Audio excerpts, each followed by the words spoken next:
The laughter echoed like knives across the table. Forks clinked, glasses chimed, but all I heard was my sister's voice, acid, smug, meant to draw blood. "How does it feel being the most useless one here?" she asked, loud enough for the whole family to hear. They laughed, every single one of them. My parents, my cousins, even my brother who once begged me for rent money. Everyone laughed, except me. I just smiled, slow, controlled, and then I leaned back in my chair and said, "How does it feel knowing this useless one won't be paying your bills anymore?" The silence that followed was sweeter than any applause. It hadn't always been this way. Once I thought family meant loyalty. I thought we lifted each other up. When I got my first real job, I paid off my parents' mortgage. When my sister maxed out her credit cards, I bailed her out. When my brother nearly lost his apartment, I wired him 3 months' rent without hesitation. I worked long nights, sacrificed vacations, skipped luxuries. I believed it was worth it, for them. But the more I gave, the less they respected me. Generosity became expectation. Sacrifice became duty. And somewhere along the line, I stopped being a person to them. I became a wallet, a safety net, a fool. The signs were always there. The whispered jokes when they thought I couldn't hear. The backhanded compliments. Not the smartest, but dependable. The way my sister, especially, looked at me, like I was beneath her. But that dinner, that was the final nail. Her sneer wasn't just cruelty, it was truth spoken aloud. That's how they all saw me, useless, except for my money. And in that moment, I made a choice. I wouldn't argue, I wouldn't explain. I would let them choke on the consequences of underestimating me. Planning revenge doesn't always mean destruction. Sometimes it means subtraction. All I had to do was remove myself. First, the finances. Every auto payment I'd been covering, canceled. Utilities, loans, tuition, all of it. Second, the accounts. I closed the family emergency fund they always drained, transferred the balance to my own savings. Third, the strings.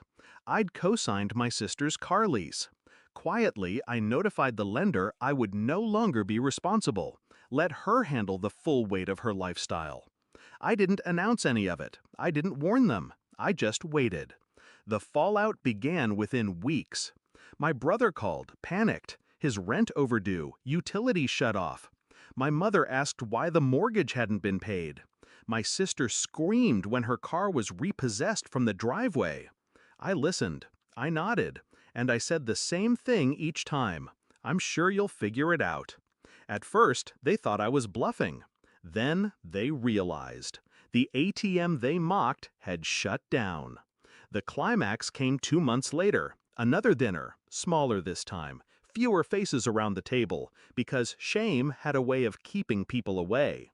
They looked different, humbled, desperate. My sister's eyes darted, hollow with stress. My father looked older, his voice quieter. My mother's hands shook as she poured water. Finally, my sister broke. "Why are you doing this? We're family." I leaned forward, meeting her stare. Calm, steady. Family doesn't laugh while tearing you down. Family doesn't use you until you bleed. You wanted to see me as useless. Fine. Now you'll see how useless you are without me. The words landed heavier than the silence that followed. No shouting, no plates thrown, just the crushing weight of truth. Do I regret it? No.